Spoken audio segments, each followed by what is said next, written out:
جیسے نماز کے لیے طہارت ایسی ضروری چیز ہے کہ اس کی نماز ہوتی ہی نہیں، جب انسان پاک نہیں رہے گا اس کی نماز ہی نہیں ہوگی،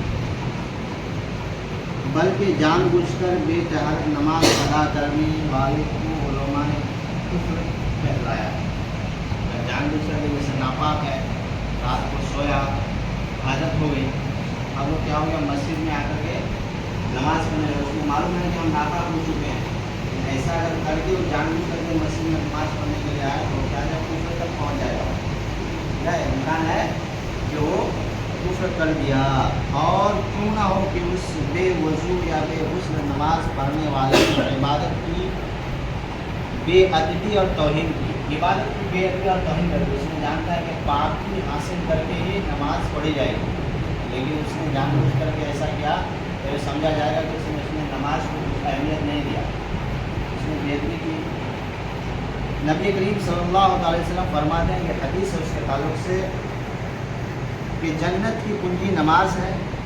جیسے الصلاۃ عماد الدین، نماز دین کی جو ہے کھمبا ہے، جنت کی کنجی نماز ہے۔ نماز کے بارے میں کہتے ہیں نماز ہی جنت کی کنجی ہے۔ اب بتایا گیا ہے کہ نماز اگر جنت کی کنجی ہے تو نماز کے لیے بھی کوئی کنجی ہوگی، تو کیا کہا گیا کہ نماز کی کنجی طہارت ہے۔ نماز کی کنجی طہارت، جب تک آپ پاکی حاصل نہیں کیجیے گا تو آپ نماز نہیں پڑھ سکتے۔ جیسے مثال کے طور پر بتایا گیا جیسے مسجد کے دروازے میں تالا لگا دیا گیا،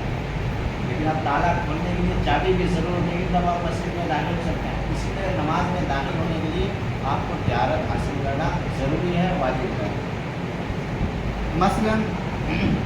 اس حدیث کو امام احمد نے جابر رضی اللہ عنہ سے روایت کیا، ایک روز نبی کریم صلی اللہ علیہ وسلم نے صبح کی نماز میں سورہ روم، قرآن مجید میں ایک سورہ روم ہے، پڑھتے تھے تو متشابہ ہو گیا، یعنی غلطی ہوئی، یعنی کیا ہو گیا کہ وہی آیت کی دوسری جو ہے لفظ دوسری جگہ ہے تو اس میں متشابہ ہو گیا۔ نبی کریم صلی اللہ علیہ وسلم نے کیا ارشاد فرمایا کہ نماز کے بعد صحابہ اکرام سے عرض کیا کہ کیا آپ لوگوں میں سے کوئی طہارت حاصل کیا ہے یا نہیں؟ بات ہے لیکن وضو کیا ہے یا نہیں؟ تو اس سے ہوتا ہے جب امام نماز پڑھاتے پڑھاتے کچھ غلطی ہو جاتی ہے تو اس میں ہوتا ہے کہ اس حدیث سے ثابت ہوتا ہے کہ مقتدیوں میں سے کسی نے وضو کو صحیح طریقے سے ادا نہیں کیا، ہو سکتا ہے اس نے جو ہے فرائض وضو کو چھوڑ دیا ہے، اسی وجہ سے امام کی غلطی ہو جاتی ہے۔ تو میں نہیں کہتا بلکہ یہ نبی کریم صلی اللہ علیہ وسلم ارشاد فرماتے ہیں۔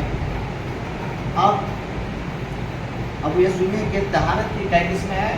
اب یہ بھی ہوتا ہے طہارت حاصل ہے، طہارت کی دو قسمیں ہیں، ایک ہے طہارت کبریٰ، ایک ہے طہارت صغریٰ۔ صغریٰ کہتے ہیں چھوٹی طہارت کو اور کبریٰ کہتے ہیں بڑی طہارت کو۔ اب اس کا تعریف کیا ہے کہ طہارت صغریٰ جیسے وضو ہے، یہ چھوٹی طہارت ہے، اور کبریٰ غسل ہے جن چیزوں سے وضو واجب ہو جاتا ہے، جیسے ہم وضو کیے، وضو کرنے کے بعد ہوا ہم سے خارج ہو گئی، ہوا خارج ہو گئی پیچھے کے مقام سے، تب ہم پر کیا ہو جائے گا وضو فرض ہو جائے گا۔ یا جیسے ہم نے اونٹ کا گوشت کھا لیا، اونٹ کے گوشت کا مسئلہ ہے کہ کسی نے اگر اونٹ کا گوشت کھایا ہے تو اس کو وضو کرنا پڑے گا۔ اونٹ کے گوشت کی یہ خاصیت ہے کہ ٹوٹ جائے گی، لیکن باقی چیز کھانے سے وضو نہیں ٹوٹے گی۔ اور طہارت کبریٰ اسے کہتے ہیں جس سے غسل واجب ہوتا ہے، جیسے شادی شدہ آدمی اپنی عورت سے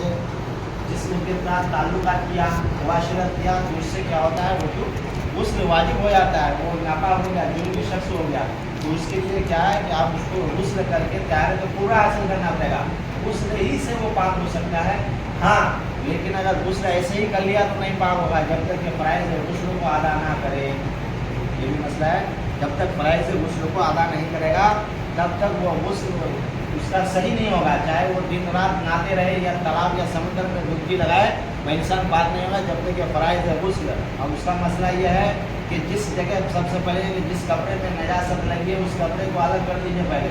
دوسرا کپڑا پاک کپڑا پہنیے، اس کے بعد کیا کیجیے کہ جس جگہ سے نجاست خارج ہوئی ہے اس مقام میں خاص خود ہوئی ہے، جس جگہ لگی اس کو صاف کیجیے، صاف کرنے کے بعد کیا کریں پانی سے صاف کیجیے، صاف کرنے کے بعد پھر فرائض غسل ادا کیجیے اور مکمل وضو کیجیے، مکمل وضو جیسے نماز میں وضو کرتے ہیں اسی طریقے سے وضو کیجیے۔ لیکن مسئلہ وہاں یہ ہے کہ جس جگہ آپ نہا رہے ہیں،